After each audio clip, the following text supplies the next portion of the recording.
بەناوی خۆی بەخشندەی مهرەبان سڵاوتان لێبێ خۆشەویستانم کارزان مەحمودم ئەڵقەیەکی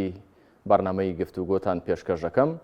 لە حوتی کانونی دووەمی 2024 لە کاتێکدا کە بەشار ئەسەد سەرۆکی پێشووی سووریا و هێزە سەکدارەکانی لە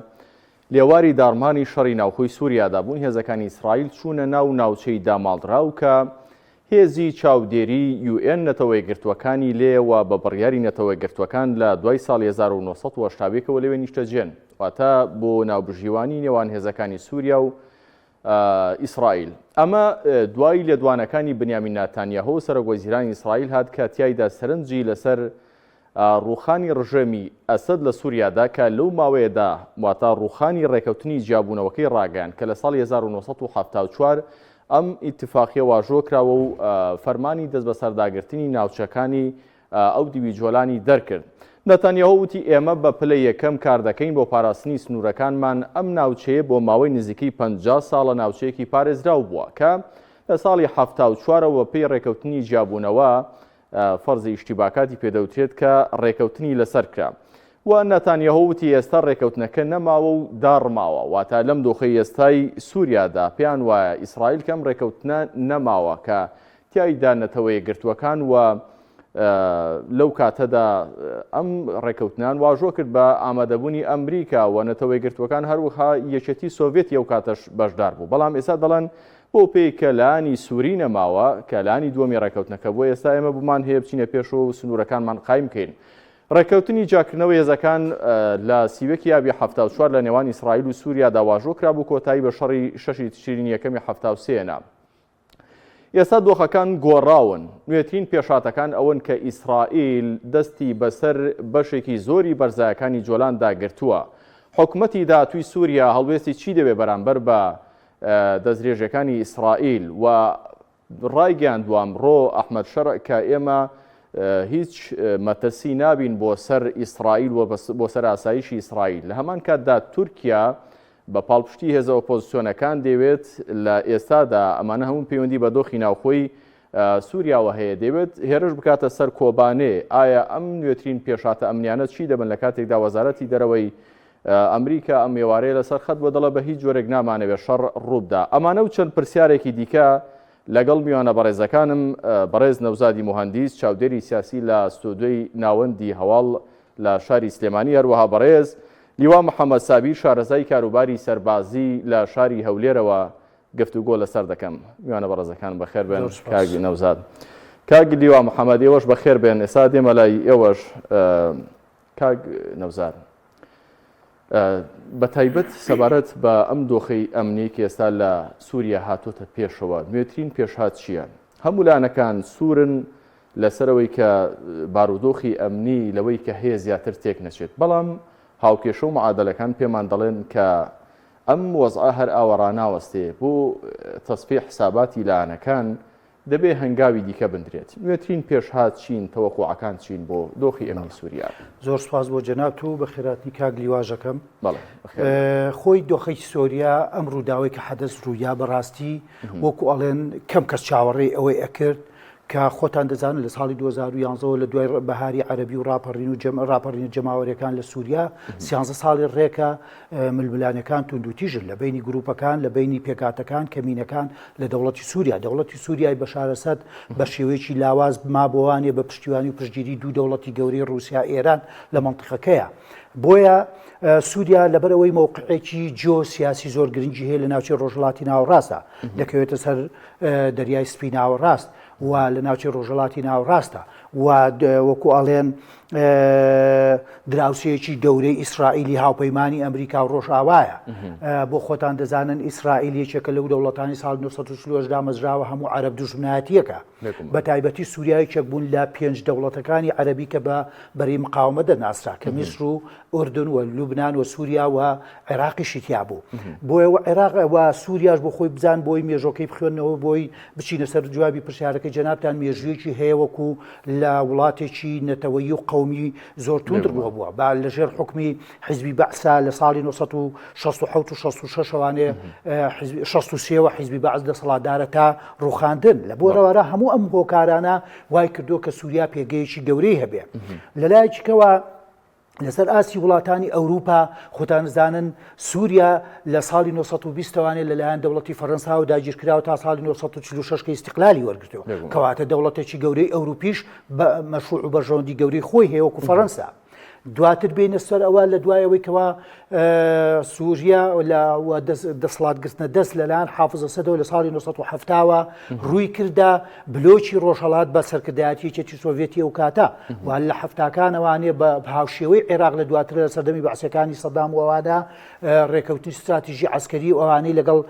رووسایە ئیمزا کرد بووە بەشێک لە بلۆکی سۆسیالیستی و هەر لەو کاتەوە رووسیا وەکو دەوڵەتێکی گەورە پێگەیەکی گەورەی لە سووریا هەیە لە بنکەی حمێمیمی عەسکەریە لە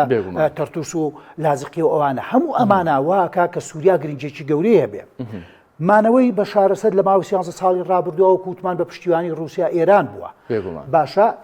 هەر یەکەش خۆتان دەزان هەموو ئەو وڵاتان ناوچەیەکان و دنیاییەکان و ئەوروپیەکان بەرژەوەندی خۆیانیان هەیە هیچی لە بەرچاوی میلەتان و گەلانی ناوچەکەنین و دەسەڵاتدارانیش نین بۆشمان دەرکەوت لە دەقەی ئەخیرا مەسلحەتەکانی خۆیان چۆن بێ دەست هەڵ ئەگرن لە ئەم سەرکردانە کە بەناو شۆڕ کاک نەوزات ینی مەسلحەتی بلۆکی خۆرهەڵات رووسیا و ئێران لە چیدا بوو لەگەڵ ئەم هەموو گرنگیە جیۆسیاسی سووریا لە ناوچەکەدا لەگەڵ ئەم پێگە گرنگی لە خۆرهەڵاتی ناوەڕاست و ئەم مقدمەی کە بەڕێزت باست کرد بەڵام لە لەحزەیەکدا پشتیان تێی کرد یعنی ئەم هەموو معادلە نێودەوڵەتیە هەیە ئەم هەموو بەرژەوەندیە لە سووریادا هەیە لە ڕابردوودا وەکو باسی فەڕەنسات کرد ئێستا چۆن لە پڕێکدا لە لەحزەیەکدا لە ماوەی 12 ڕۆژ دەوڵەتێکی ئاوە گەورە ڕووخا ینی ئەم مەتەڵا ڕاست تاوەکو ئێستا کەس نازانێ هەمومان ئەزانین وتێکی بەناوبانگ هەیە لە سیاسەتە نەدۆستی سەر نەدوژمنی تاسەر هەیە بەڵکو بەرژەوەندی تاسەر هەیە ئەم بەرژەوەندیانە تا ئێستا بڕی کردووە تا ئێستا لە بەرژەوەندیان بووە پشتیوانی لە دەوڵەتی سووریا و ڕژێمی بەعسی ئەسەدی ئێستا بەرژەوەندیەکانیان دەرکەوتووە بۆەوەی کە خوێندنەوەکانمان وە لە ماوەی ئەم هەفتە دوو هەفتەیە باسمان کردووە وەکو ئەڵێن بڵێنێکیانداوە بە رووسیا ئەمریکا بە تایبەتی ترامپ کاتێ بێتە سەر حکم شەڕی ئۆکرانیای لە کۆڵەکاتەوە شەڕی ئۆکرانیا ڕاگیرە کە ئەمە خۆتان دەزانن ئاڵنگارێکی و تەحەدیێکی گەورە بوو بۆ رووسیا لە ماوەی 2 ساڵ و نیوی ڕابردووە ئێران وەکو ئەوەی کە تا ئێستا بەرژەوەندیی وەکو جەنابەت ئەڵی بەرژەوەندی لەوەیە بووە کە خۆی بەدەمڕاست و ڕیشسپی و یەکێک لە هێزە ناوچەیە گەورەکان لە بەرامبەر تورکیا و سعودیە و میسرا خۆی دەبینەوە بۆ ئەوەی خۆی ئەوە بکە نفوزی خۆی فراوانکە لە ڕووی مەسەبیەوە لە ڕووی پێکاتەوە لە ڕووی سیاسیەوە ئەمەی بەکاردێنا دژایەتی ئیسرائیلی دەکرد لە ڕێگەی وەکو ئەڵێن فەڵەستینیەکان دوای حیزبوڵای لوبنانی دوای سووریا وەکو ڕێڕەوێک یاخود جسرێک لە بینی سووریا لە ئیسرائیل یاخود حیزبوڵا و ئێرانە هەموو ئەمانە زۆر باشە کاک نەوزات بە کورتی حەزەکەم ئەوە بڵێم بۆی تەواویکەین بۆیە وەکوتم بەرژەوەندیەکانیان تا ئەم ئاستە بوو بەرژی کۆدایی هات لەبەرەوەی ئاگرەکە چۆتە بەردەمی ماڵی ئێرانیەکان و رووسیەکان خۆیان گرنگترین لە جیرانەکانیان زۆر باشە دەگەڕێم وەلای بەڕێستان کاک لیوا محەممەد بەخێر بن سپاس بۆ ئامادەبوونی بەڕێزیشتان سەبارەت بە بەرزایەکانی جۆلان ئێمە دەزانین نزیکەی 1800 کیلۆمەتر دووجایە لە شەڕی 76 ئیسرائیل دەستی بەسەرداگرت دواتر ئیتفاقێکرا کە ئیسرائیل لێک شایەوە بەڵام ئێستا ئیسرائیل لە دوای ئەم تێکچوونە ئەمنی کە لە سووریا ڕوویدا و ڕووخانی ڕژێمی بەشار ئاسەد ئەم دۆخەی قۆستووەتەوە و دەستی بەسەر بەشێکی زۆری بەرزایەکانی جۆلان داگرتووە پرسیاری گرنگ و جەوهەری ئەوەیە بۆچی جۆلان بەلای ئیسرائیلەوە ئەوەندە گرنگە لە ڕووی عسکەریەوە بەڵێ ڕووی زۆر سپاس بۆ جەنابت و بۆ میوانەکەت و بۆ بینەر و بیسەری تەلەڤیزیۆنەکەتان طبعاً بەرزایەکانی جۆلان ئەو پێ دەڵێن هەزەبەی جۆلان ناوچەیەکی منطقەیەکی زۆر استراتیجیە هەم لە ڕووی تۆپۆغرافی هەم لە ڕووی جیۆپۆلیتیکسی هەم لە ڕووی عسکەری بە تایبەتی لە ڕووی عسکەریەوە زۆر ناوچەکە زۆر گرنگە لەبەرەوەی ئەڕوانێتە سەر سووریا بە تایبەتی پایتەختی سووریا وەکو دیماشق هەروەها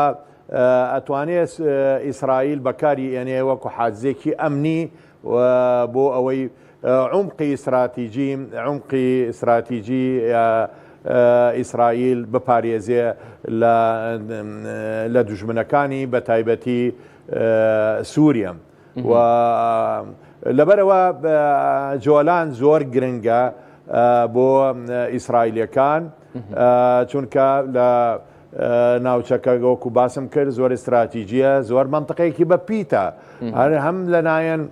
زەراعەتەوە هەم لەلایەن کۆمەڵێ چۆنە کشت و کاڵی تێکرێ وەکو کرۆم وەکو ترێ ئەتوانم بڵم لە سەتا چلی چۆنەڵێ بەرهەمی ترێ لە ئیسرائیلدا لە جۆلانەوە بە بەرهەم دێنرێ واروەها بە سێ بەشی ئاوی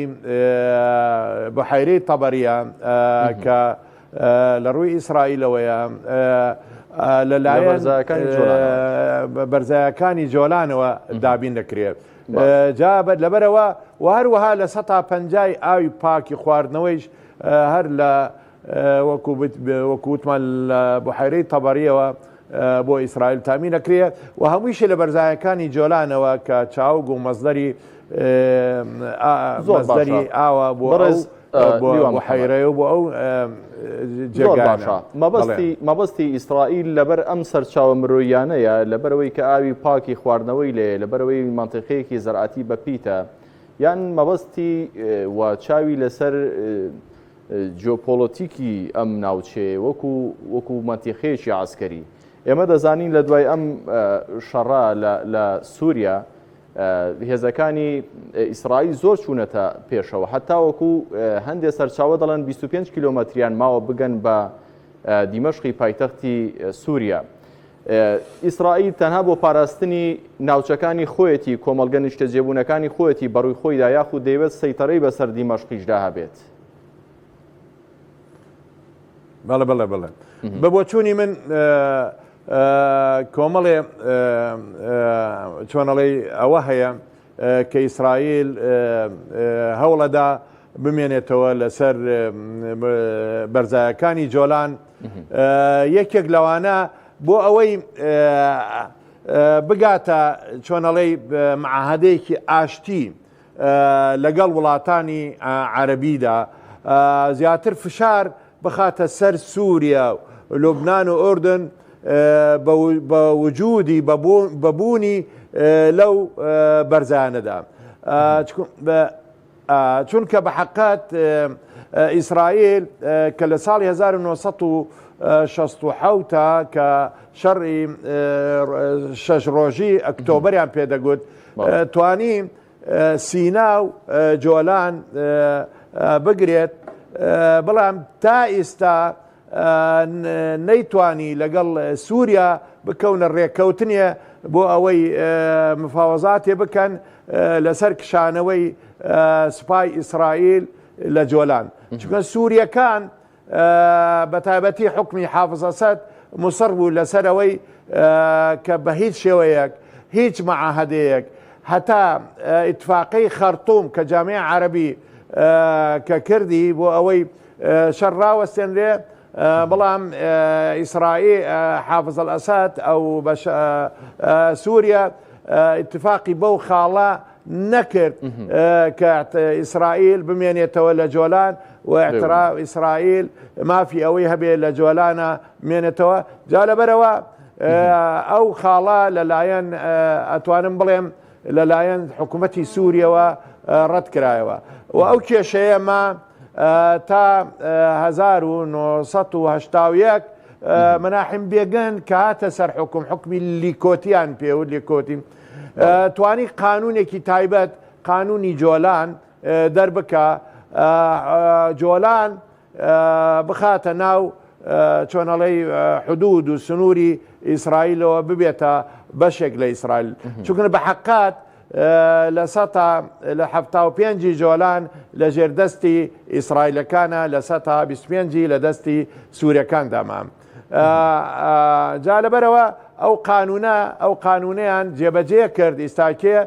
بەڵام قانونەکەیش هەدەفێکی تایبەتی هەبوو قانونەکە دەڵێ ئێمە و قانونە تەنفیز دەکەین تاکو حکوومەتی سووری تاکو حکوومەتەکانی عەرەبی اعتراف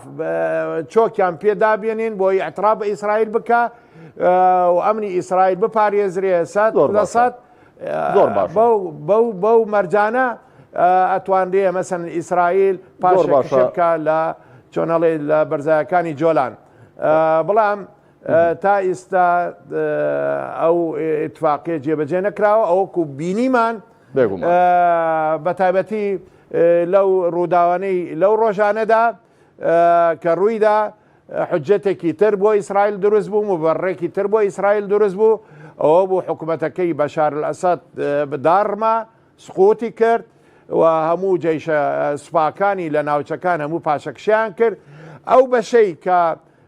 لە ژێردەستی سووریەکان بوو ئەتوانم بەڵام لە سەتا تقریبا 600 کیلۆمەترێ بوو مربع ئەو بەشە پاشەکشیان کرد و ئیسرائیل هاتە پێشەوە ئەو بەشەیشی داگیر کردووە ئیساکی بە تەواتی جۆلان بەزایەکانی جۆلان لە ژێردەستی ئیسرائیلدایە جا لەبەرەوە ئەتوانم بڵێم بەوەشەوە نەوەستا ناوچەیەکی کە هەبوو کە بە جەبەل شێخیان پێدەگوت ئەمە ناوچەیەکی زۆر استراتیجیە و تەواوکەری چۆنەڵێ بەرزایەکانی جۆلانە کە ناوچەیەکی متەنازع بوو ئیسرائیل توانی لەو ڕۆژانەدا ئەم وەزعی کە بینیتان ئیسرائیل لە سووریا ڕوویدا ئەو شاخەش بگرێ و ئێستاکەش ئەو چیایی داگیر کردووە. زۆر باشە دەگەڕێم وڵای بەڕێستان کاک نەوزاد ئێمە بڕیاری 497 نەتەوەی گرتوەکانمان هەیە لە هەشتاویەک دوای ئەوەی کە کنێستی ئیسرائیل بڕیاریدا بەرزایەکانی جۆلان وەک بەشێک لە خاکی ئیسرائیل بناسێنێت ئەو کاتە نەتەوەی گرتوەکان و ئەمریکا و یەکێتی سۆڤێتیش بڕیاری ئەواندا کە دەبێت ئیسرائیل بکشێتەوە ئەم قەراری 497 بەڵام ئێستا قەرارەکە هەر هەیە لایەنەکان جگەل لە یەکێتی سۆڤێت UN و ئەمریکاش هەرماون بەڵام چاوپۆشیان لەم دۆخەی ئیسرائیل کردووە ئەمە ئەمری واقع پێمان دەڵێت کە بڕیارەکان قەرارەکانی ئومەمی متحیدە هیچ گرنگیان نییە یاخودنا ئەمە وەکو بنیامین ناتانیاهۆ چەند ڕۆژی ڕابردوو ڕایگانوتی ئەمە بۆ پاراستنی ئاسایشی سنوورەکانمانە واتە دەکرێت بڵێن کە ئیسرائیل دواتر دەگەڕێتەوە دواوە یاخود ئەمە ئەمری واقع ئەو تەواو جارێکتر ناگەڕێتەوە بەدڵنیاییەوە خۆی ئیسرائیل بیرمان نەچێت کەوا پلانێکی لە مێژینەی ئاین و لە بیرروڕای یەهودیەتە هەیە ئیسرائیلی کوبرایە دامەزرانی ئیسرائیل کوورا و خۆیان دەڵێن لە نێوان ڕووباری نیل بۆ ڕووباری فوراتە لە ئاڵاگەشیاندا ڕەنگی داوە بەڵێ باشە لەبەر ئەوە ئەوان وەکو ئەڵێن هەچ سەرۆکی وەزیرانێک بێتە سەر حکم بەشێک لەم پلانە جێبەجێکە بەشێک لەم خەونە زیند و مێژوینەی خوان جێبەجێکە ئەمەی کە هەوڵی نەتەنیاهووە پێم وایە نەتانیاهۆ وەکوول ئەڵێن لە هەموو سەرکردەکانی کە ئیسرائیل باشی هێناوە باشی جێبەجێ کردو دژی وڵاتانی عەرەبی دەوروبەر خۆتان دەزانن بەداخەوە کە ئاڵێ مەم قسانە حەقیقەتەوە لەسەر زمینەی واقعی دەبینن لە ساڵێک زیاترە لە شەڕی غەزەیە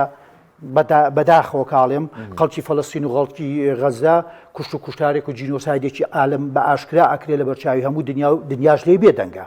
باشە بڕیاری محکەمەی لاهای هەر دوو هەفتە لەمەوە پێش ناتانیاهۆ وەزیری دیفاعی بە جینۆساید کرد و بە کوشت و بە بکوش ناوبەر بە تاوانباری جەنگ ناوبەر بەڵێ لەبەرەوە ئەمانە هەمووی دلیلن لەوەی کەوا ئەم پلانە مێژویی خۆیان جێبەجێەکەن ئێستاش کە وەزعی تازە لە سووریا هاتۆتەکایەوە حتمما ئیسرائیل بۆ خۆی دەزانێت ئەمنیەتی ئەو دەکەوێتە بەرخەتەرەوە بۆ معلوماتان سنووری ئیسرائیل لەگەڵ سووریای 76 کیلۆمەترە بە درێژی یعنی زۆر نییە 6 کیلۆمەتر بەڵام ئەو دائیمەن دەست پێشخەریەکە جەنابی کاگلیوە عەسکەریە زیاترە زانێت دائیمەن هێرشبردن باشترین وەسیلەیە بۆ دیفاعکردن ئەو دێتە پێشەوانێت دوژمن لە خۆی دوورە خاتەوانەوە ئەمنیەتی خۆی باشتر دەپارێزێ مەسەلەن جۆلان کە باستان کرد 6 کیلۆمەتر لە دیبەشتی پایتەختەوە دوورە 6 کیلۆمەتر مەودایەکی زۆر کەمە و کورتە بەڵێ وەکو باسەکەن منەوەی کە خوێنومەتەوە سێرچم کردووە بە وەکو ئەڵێن بە عەمەلیەتێکی خاتیفەی ئیستیخباراتی هاتۆتە ناو دیمەشق لە کاتی گرتنیا دەستی گرتووە بەسەر 6 تەن لە زانیاری و معلوماتی هەواڵگری عسکەری و زانیاری سیاسی و هەموو ئەوانە لە دەستگا هەواڵگریەکانی سووریا ئەمە لە ڕوخانی ڕژێمی بەشار ئەسەد بەڵێ هەشتی مانگ بەیانی هەشتی مانگ ئیسرائیل چووەتە ناو دیمەشقیشەوە ئەو عەمەلیە خاتیفەی کردو هەموو ئەو تا ئێستاش تا ئەمڕۆ تا دوێنێ سووریا و پایتەختی دیمەشقی بردومان کردو هەموو ئەو شوێنانی کە مەترسین مەسەلەن جبەخانەی چەکن جبەخانی کیمیاوین و هەموو شتەکانی کە بۆ مەترسی خۆی کەمەکاتەوە لەبەرەوە لە حاڵەتی حربا چۆن لە حاڵەتی وەکۆڵێن خۆشەویستیە هەموو شتێک حەڵالە لە حاڵەتی حربیشە هەروایە. بۆیە ئیسرائیل تا ئێستاش سووریا و ئەم دەسەڵات تازەش بۆ معلوماتان بە شێوەیەک لە شێوەکان بە دوشمنی خۆی دەزانێت. بۆیە دەبێ ئەمنیەت و ئاسایشی نیشتیمانی خۆی بپارێزێ بەم ڕێگەیە. ئەم دەسەڵاتدارە نوێیەش تا ئێستا وەکو ئەڵێن لە تەخەبوتێکایە، سیاسەتێکی ڕوون و ئاشکرای نییە. بزانە لە 8 مانگەوە تا ئێستا خۆی ڕاستە ماوەیەکی کەمە ڕۆژ بە ڕۆژ تەصریحی تازەیەت، ڕۆژ بە ڕۆژ موقیفی تازە دەرەکە لە بەرامبەر کورد، لە بەرامبەر کەمینەکان، لە بەرامبەر عەلەویەکان، لە بەرامبەر دەوڵەتانی ناوچە، لە بەرامبەر عێراقا، نامە دەنێرێ بۆ ئێران، بۆ رووسیا، بۆ ئەوروپا. یعنی ئەمە دەلالەت ئەگەر لە شتێ بکە بەڕێی من دەلالەت لە نەدەزانین و نەبوونی ئەزمموی سیاسێکی تۆکمە و پتە و ئەوە لە لای سەرکردایەتی ئەم قەوسێکی بچووک جێگەی پرسیارێک ببێتەوە. دەوترا کە ڕوخانی ڕژێمەکەی بەشار ئەسەد بە جۆرێک لە جۆرەکان عملیەیەکی مخابەڕاتی بوو کە خودی محەممەد جۆلانیش لەناو هاوکێشەکاندا بووە لەگەڵ تورکیا. لەم حاڵەتەدا ئەگەر محەممەد جۆلانی پێشتر وعدی دابێت کە ببێت بە دیوارێک بۆ سەقفێک بۆ پاراستنی ئیسرائیل، وەکو ئەمڕۆژ لە لێدوانێکی داوتی ئێمە مەترسینین بۆ سەر ئیسرائیل، تاوەکو ئێستا هیچ دەسەڵاتێکی شیعە لەوێیان قسەی نەکردووە. یعنی ئەمە ئەوە دەرناخات کە بە فعلی ئەم دەسەڵاتە نوێ هیچ مەترسی نییەوە دەبێت بە سەقفێک بە پارێزگاریەک بۆ دەوڵەتی ئیسرائیلیش. خۆی وەکوتم باجارێ زووە بڕیاردان لەسەر مووقیف و هەڵوێست و بڕیارەکانی ئەحمەد شەرع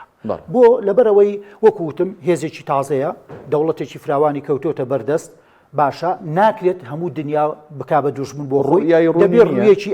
خۆی وەکوتم ڕوویایکی ڕوونی نییە، ئەوە تەخەبوتێک هەیە لە قسەکان لە بڕیارەکانە. بۆیە وەکو ئەڵێن عاقلیە لە عاقلیەتی لەوەیە کە نەسیحەتکەرەکانی باش نەسیحەتیان کردووە کە تەنانەت سەر و شقلی خۆت بگۆڕە، جلوبەرگت بگۆڕە، تەسیحت بگۆڕە، قسە و تونند و تیژەکانت بگۆڕە. وەکوتم ناکرێت لە سەرتاوە لە ماوەی 70 ڕۆژە تۆ هەموو دنیا و هەموو دراوسەکانت بکەیت بە دوژمنی خۆت. ئەمە لە سیاسێکی شارەزاوە ناوەشێتەوە. ئەمە یەک. دووهام وانەزانن کە کۆتایی دۆخی سووریا بەم دەسەڵاتە کۆتایی پێیت وەکوڵێن ئەبێ بە شامی شەریف کە مەشهورە نەخێر بۆ خۆتان نزانن فەسائیلی هەیەی تەحریری شام لە 26 گروپ و فەسیلی جیاواز پێکاتوە کە لە توندڕەویانە سەهەریەکەیان سەر بە وەکوڵێن قوتابخانەیەکی جیهادی و سەلەفین. لەبەرەوە ئەمانە وانەزانن بە ئاسانی ڕێک دەکەون لە نێوانخواانە. باشترین تەجروبەمان تەجروبەی گروپ و فەسیلە شیعە مەزهەبەکانی عێراقا. کاتێک گەشتە دەسەڵات جیاوازە لەوەی کە هێزێکی بچووکی ئۆپۆزیسیۆن بووی کە شاری ئیدلیبی بەدەستەوە بووە. باشە حتا لە شاری ئیدلیبا حکومڕانیەکی پرتوند و تیژی پرتۆقێنەر پرسجن پرگرتن پر ناسەرکەوتوو بووە. بەڵام وەکو جەنابەت بینەوە سەر ئەوە لەم شؤونی کاروباری سووریا لەم گۆڕانکاریە گەورەیە سێ میحوەری گەورە هەیە بۆی بزانن. میحوەری قەتەر تورکیا هەیە کە میحوەرێکە بەڕێی من بەهێزە لەبەرەوەی تورکیا وڵاتێکی گەورەی دراوسی سووریایە و 823 کیلۆمەتر درێژی سنووری بینی سووریا تورکیایە و لەسەر ئەرزی واقع و لە 13 ساڵی ڕابردووە باشترین پەیوەندی هەبووە لەگەڵ هەموو گروپە چەکدارەکانە. قەتەر بە پارە و سەروەت و سامانەکەی ئەمە دەورێکی گرنگجار هەیە و ئەمانە لە پشت تەحریری شام بوون. ئەم دوو باڵێ تەحریری شام بوون و حتا ئەمریکاش دوێنێ و پێرێ و ترامپ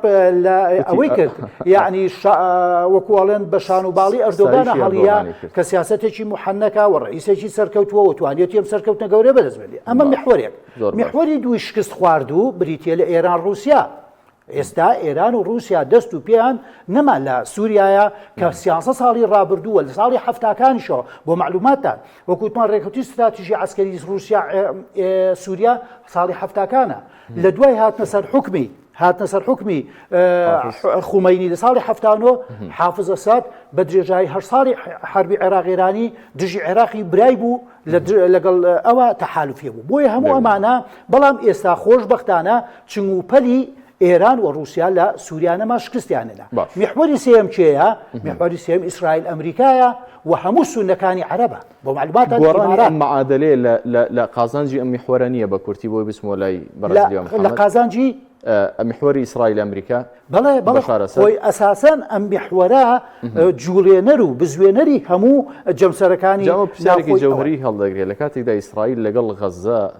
لە جەنگێکی قوڵدایە هەمووان چاوەڕیان دەکرد وەکو جەمسەری سونە وەکو سەرڕەمی وڵاتانی سونە تورکیا بێتە سەرخەت بەڵام چۆن لە معادلەیەکدا لە سووریادا هەڵوێستێک دەنوێنێ ئەمە دواتر پرسیاری منە بۆ بەڕێستان کە لە زەرەری غەزە دەبێت. بەڕێز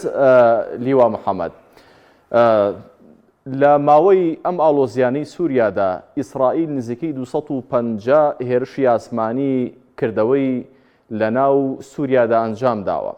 بە جۆرێک هێزی ئاسمانی ئیسرائیل دەڵێت لە ماوەی دامەزراندنی هێزی ئاسمانی ئیسرائیلدا لە 1948 گەورەترین عملیەی هێرشبردن بووە کە زۆربەی پێگە هەستیارەکان فڕۆکەخانی مەدەنی و سەربازی ئوستوڕەی حەربی لە تەرتوس و لە لازقیە لەم دوورەی سووریا، یعنی لەسەر سنوورەکانی بەحری متەوەسط بردومانیان کردوون. ئەمە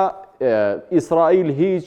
حەقێکی هەیە، هیچ دەقێکی نێودەوڵەتی هەیە دەستی کراوە بکە کە لە حاڵەتێکدا لە گۆڕانکاریەکی ئاوادا سووریا کە دۆخی جڵەوی ئەمنی بە تەواوەتی لە بەردەستی دەسەڵاتی نوێدانیە ئەم هێرشان ئەنجام بدات؟ بەڵێ بەڵێ، زۆر سپاس. بەڕاستی هێرشەکان چڕ بوونەتەوە پاش ڕزگارکردنی سووریا لە چنگی بەشار ئەسەد.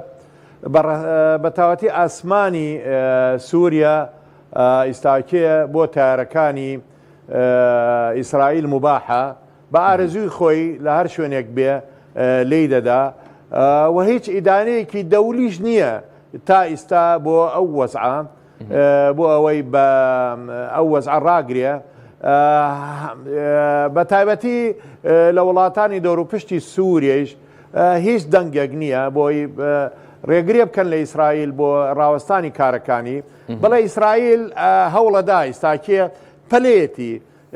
و زیاتر هەوڵەکانی چڕ کردوێتەوە بۆ ئەوەی بتوانێ گەورەترین ئیستا فرسەتە پێش ئەوەی حکوومەتێکی موسەساتی بەهێز لە سووریا دامەزرێ. ئیستاکێ هەوڵی ئەوە دەدا بە حەقەت بنیەی تحتی ئەو حکوومەتە زۆر بەهێزکە، چکم ئیسا فرسەتێکە بەدەستەوەیە. چۆن تورکیا بە کەیفی خۆی تەراتێنی تێدەکا، وڵاتانی کە بە کەیفی خۆی تەراتێنی تێدەکات لە سووریادا. سووریا ئیستاکێ مباحە بۆ هەموو ئەو دەوڵەتانە. ئیسرائیل ئەو فرسەتەی قۆستۆتەوە لە شوێنە استراتیژەکان دەدا، لە شوێنی عەسکەرەکان دەدا، لە شوێنی چەک و تەقەمەنی دەدا، لە شوێنی مەزدەری چۆنەڵێ حەیات و ڕزقی سووریەکان دەدا. وا دەکا کە بە هەموو شێوێ بنوێی تحتی سووریا بشێوێنێ و تێکی بدا بۆ ئەوەی ئەگەر سبەینە حکوومەتێکیش هاتە سەر حکم بۆ ئەوەی دایمەن لە هێزی ئیسرائیلی بترسێ، دایمەن هەوڵی ئەوە نەدا بچێتە گشت ئیسرائیلە، هەوڵی ئەوە نەدا کێشە بۆ ئیسرائیل دروستکە. دایمەن لەو وەزعەیە بێ کە بڵێت کە ئیسرائیل دەوڵەتێکی بەهێزە هەر کاتێک گویستی من تەدمیر دەکا. جا لەبەرەوە ئیسرائیل بە حەقەدە وەزعی خواستۆتەوە و ئیستاکێ بە کەیفی خۆی لە هەموو لایەک دەدا و هەوڵەدا کە حکوومەتەکەی کە هاتە سەر حکوومەتێکی لاواز بێ. وەروەها بەهێزی زەمینیش ئەوە بینیمان جۆلانی داگیر کرد و جەبەل شێخی داگیر کرد و ئیستاکێ لە جەبەل شێخەوە ئەتوانێ بڕوانێتە سەر دیمەشقا، بڕوانێتە سەر بەیروتە و هەروەها بۆ ئوردنیش، وەروەها بۆ فەڵەستینیش. بە حەقات ئیستاکێ لەسەر جەبەل شێخەوە هەچ ئۆتۆمبیلێک هەچ حرەکەیەکی عەسکەری هەبێت لە بەیروتەوە بۆ دیمەشق ئەتوانێ بە مەدفەعی لێ بدا و تەدمیریکە. و هەروەها هەر گروپ ئەو گروپە چەکدارانەی کە ئیستاکێ لە سووریا هەن هەر حرەکەی بکەن، هەر هەوڵێ بدەن بۆ زیادکردنی چەکیان، بۆ زیادکردنی هێزیان، بۆ ئەوەی نیەتێکی ئیسرائیل لاواز بکات شۆلیان دەدا چکم منتقەکە لەژێر کۆنتترۆلی لەژێر چاوی ئیستاکێ دوربینەکانی ئیسرائیلان و لەژێر چاوی مەرمای مەدفەعی ئیسرائیلدان. باش بڵێ ئیسرائیل بۆچی وا دەکات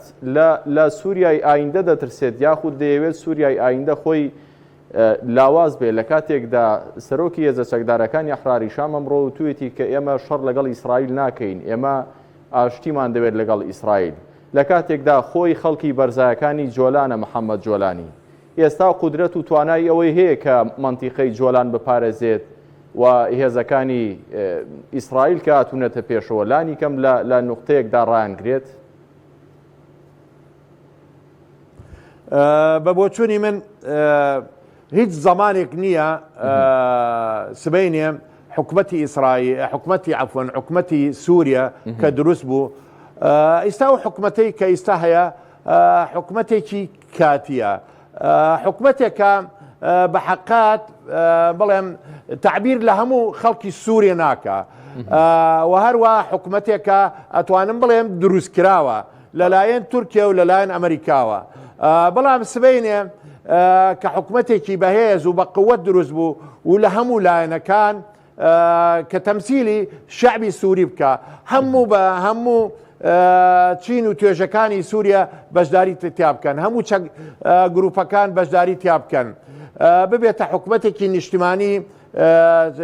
بۆ هەموو سووریەکان بەڵام تا ئێستا ئەو حکومەتەی کە ئێستاکێ جۆلانی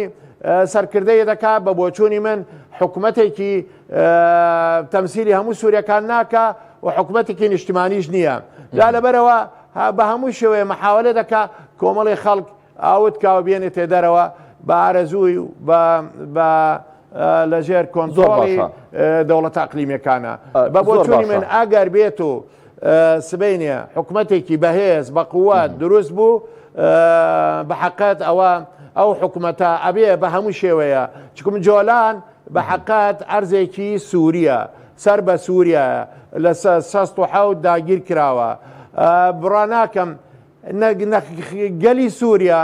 وەنە ئەو حکومەتەی کە نیشتیمانی بێ و تەمسیلی شعبی سووری بکە بتوانێت لە پاشە ڕۆژدا بڵێ من واز لە جۆلان دێنم جا لەبەرەوە ئەبێ بجەنگێ هەتاکو جۆلان بگەڕێتەوە ئیتر بە بزانە بە چ شێوەیە زۆر باشە لەبەرەوە ئیسرائیل لە پاشە ڕۆژی خۆی دەترسێ و هیچ متمانەیەک نییە بەم حکومەتە کە حکومەتێکی گروپاویە حکومەتێکی تەموژەمە حکومەتێک کە سیاسەتی دیار نییە حکومەتێک کە کاتی خۆی لە لیستی تیرۆرە بوونە خەڵکانێک بوونە لە لیستی تیرۆرە ئیستاهاتونەتە سەر حکم بە حەقە دەمانە ترس ناکەن بە حەقە دەمانە ترس ناکەن ئەبێ حەزەریان لێ بڵێن نەک بەس ئیسرائیل ئەبێ ئێمەش وەکو عێراق ئێمەش وەکو کورد لە کوردستان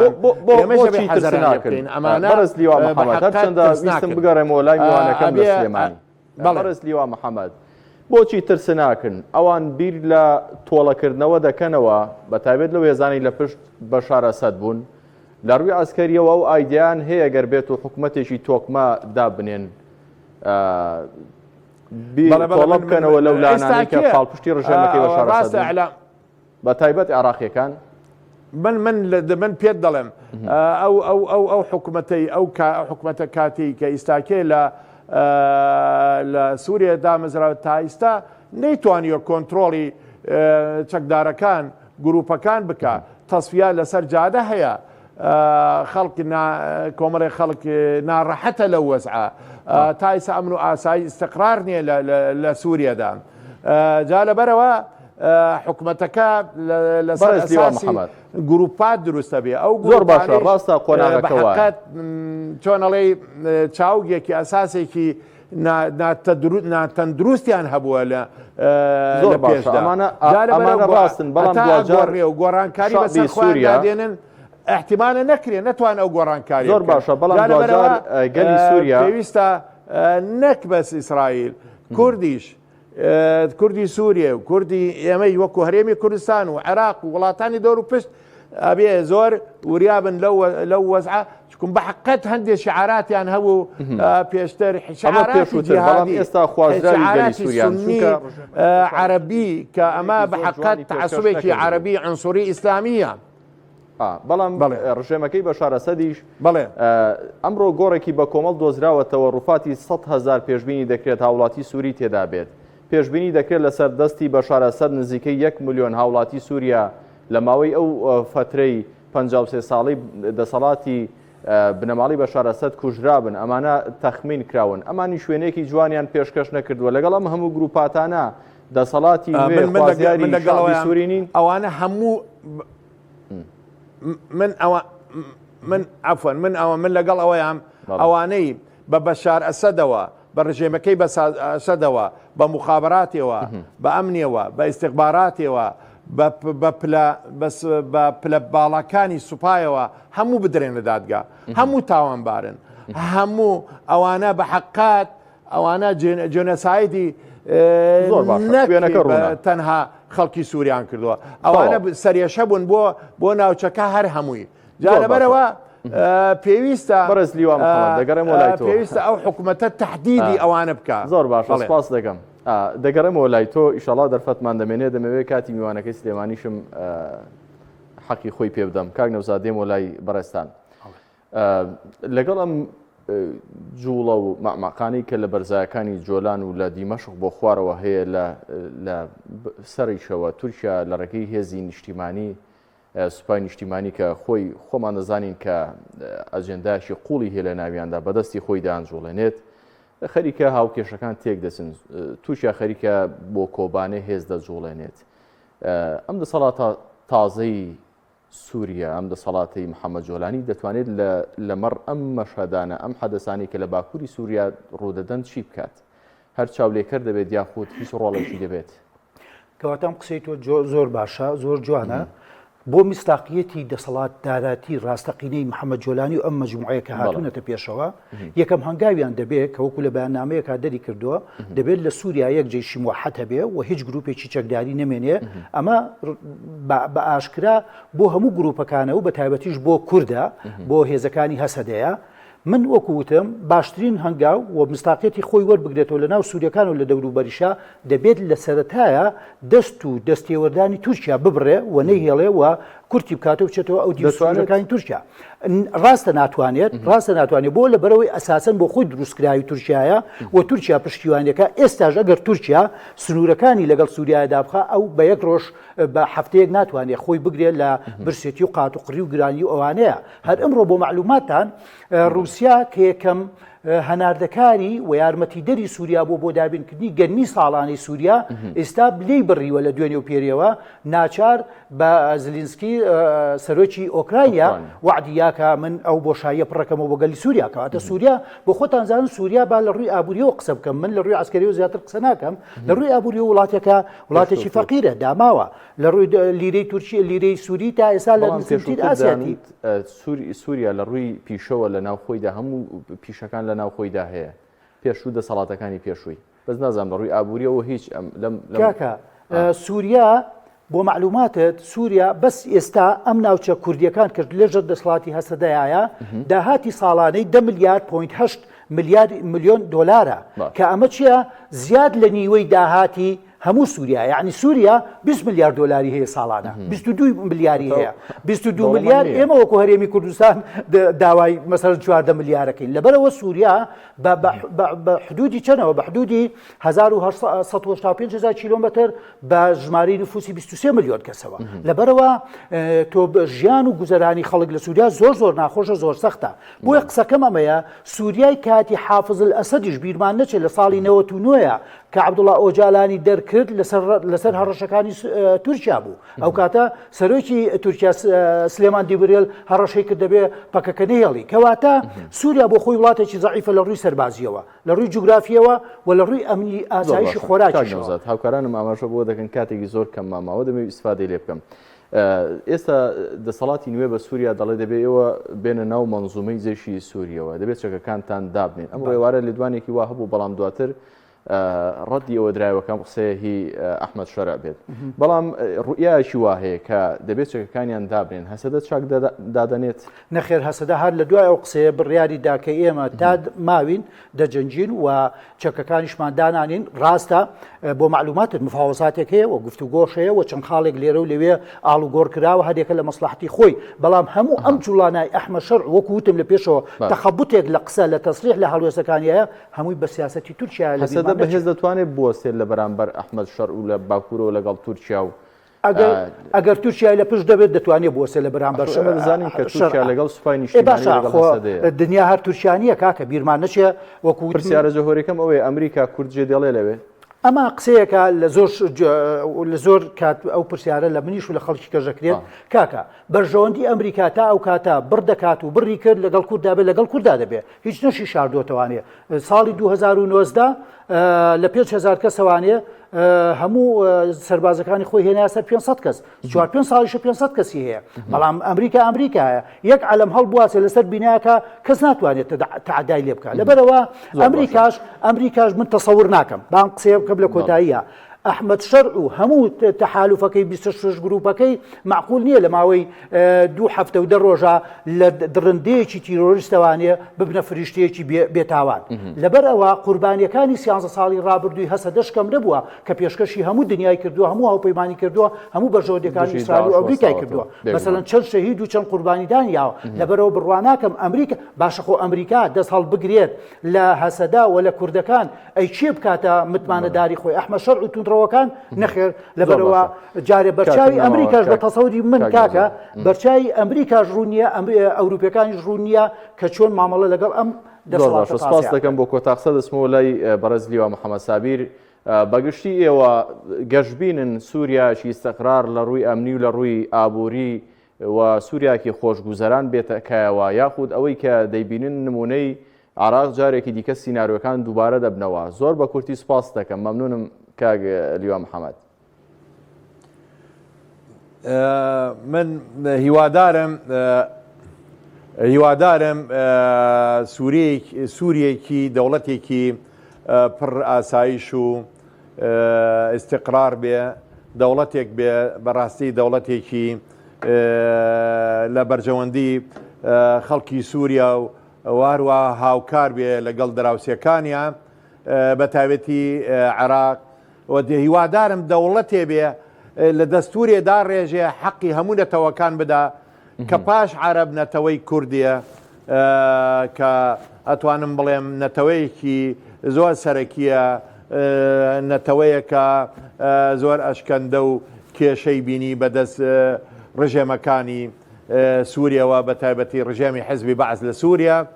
هیوادارم هاوکار بێ لەگەڵ کوردەکان بۆ ئەوەی حکومەتێکی فرەیی دروست بکە هەموو نەتەوەکان هەموو جێگای تیا بێتەوە بە تایبەتی کورد واروەها